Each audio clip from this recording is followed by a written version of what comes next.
ओम शांति। 12 फरवरी 2026 के बाबा के मधुर हवा के बाबा कहते, मीठे बच्चे, ये क्यामत का समय है। रावण ने सबको कब्र दाखिल कर दिया है। बाप आए हैं अमृत वर्षा कर साथ ले जाने। ये क्यामत का समय है। रावण ने सबको कब्र दाखिल कर दिया है। बाप आए हैं अमृत वर्षा कर साथ ले जाने। प्रश्न शिव बाबा को भोला भंडारी भी कहा जाता है, क्यों? शिव बाबा को भोला भंडारी भी कहा जाता है, क्यों?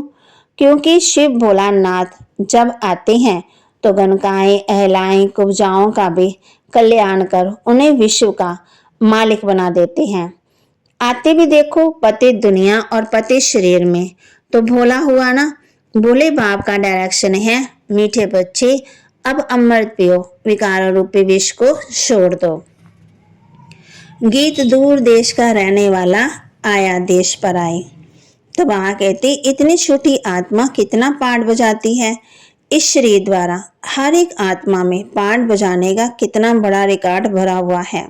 जब एक बार भर जाता है फिर कितनी बार भी रिपीट करो वही चलेगा। वैसे आत्मा भी इस शरीर के अंदर रिकॉर्ड भरा हुआ है, जिसमें 84 जन्मों का पाठ भरा हुआ है।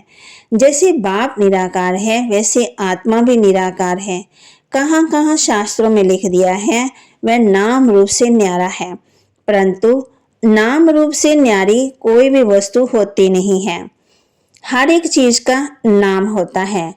आधा कल्प रावण राज्य में दुख ही दुख मिलता, सुख की रीति नहीं है। सुख दाम में फिर दुख होता नहीं है। बाप स्वर की रचना रचते हैं। ईश्वर कभी दुख नहीं देते हैं। इस समय है ही दुख। आधा कल्प रावण राज्य में दुख ही मिलता है। बाप कहते हैं, मीठे बच्चे अपने को आत्मा समझ बाप को याद करो। मैं बेहद का बाप तुमको कहता हूँ, बच्चे इस एक जन्म के लिए पावन बनो। तुमको स्वर्ग का मालिक बनाऊंगा। पुरानी दुनिया का विनाश और नई दुनिया की स्थापना करना, ये बाप का काम है। बाप आया हुआ है सारी दुनिया को दुख से लिबरेट कर सुख धाम शांति धाम में ले जाने। अभी सब धर्म विनाश हो जाएंगे। एक आदि सनातन देवी देवता धर्म की फिर से स्थापना होती है। जैसे गुरु ग्रंथ साहब में भी लिखा है, परम पिता परमात्मा को अकाल मूर्त कहते हैं। बाप है महाकाल, कालों का काल। वह काल तो एक दो को ले जाएंगे, मैं तो सभी आत्मा को ले जाऊंगा, इसलिए महाकाल कहते हैं। बाप आकर के तुम बच्चों को कितना समझदार बनाते हैं। धारणा के लिए मुख्य सार इस अंतिम जन्म में विष को त्याग अमृत पीना और पिलाना है। इस अंतिम जन्म में विकारों को त्याग अमृत पीना और पिलाना है। पावन बनना है, कांटों को फूल बनाने की सेवा करनी है। पावन बनना है, कांटों को फूल बनाने की सेवा करनी है। विष्णु के गले की माला का दाना बनने के लिए बाप की याद में रहना है। पूरा पूरा मददगार बन बाप समान दुखहर्ता बनना है।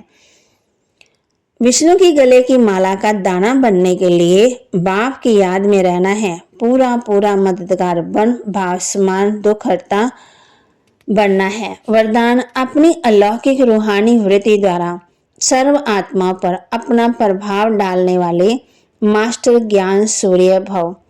अपनी अलौकिक रूहानी वृत्ति द्वारा सर्व आत्मा पर अपना प्रभाव डालने वाले मास्टर ज्ञान सूर्य भव।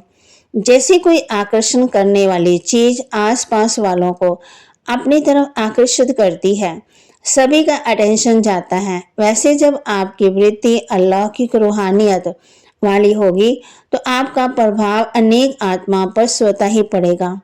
अलौकिक वृत्ति अर्थात न्यारे और प्यारेपन की स्थिति स्वतः ही अनेक आत्माओं को आकर्षित करती है।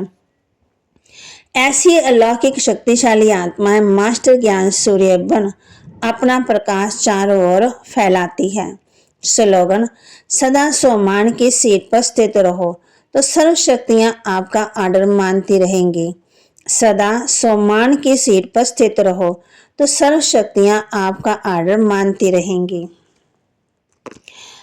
अव्यक्तिशाली एकता और विश्वास की विशेषता द्वारा सफलता संपन्न बनो। ज्ञानी बनने के साथ साथ स्नेही बनो। स्वयं की सेवा विश्व सेवा का आधार है। सेवा में एक दो शब्द याद रखना, एक निमित्त हो, दूसरा निर्माण बनना ही है।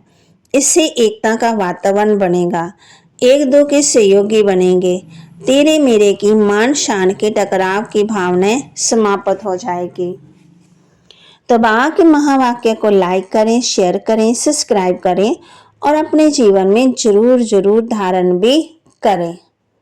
ओम शांति।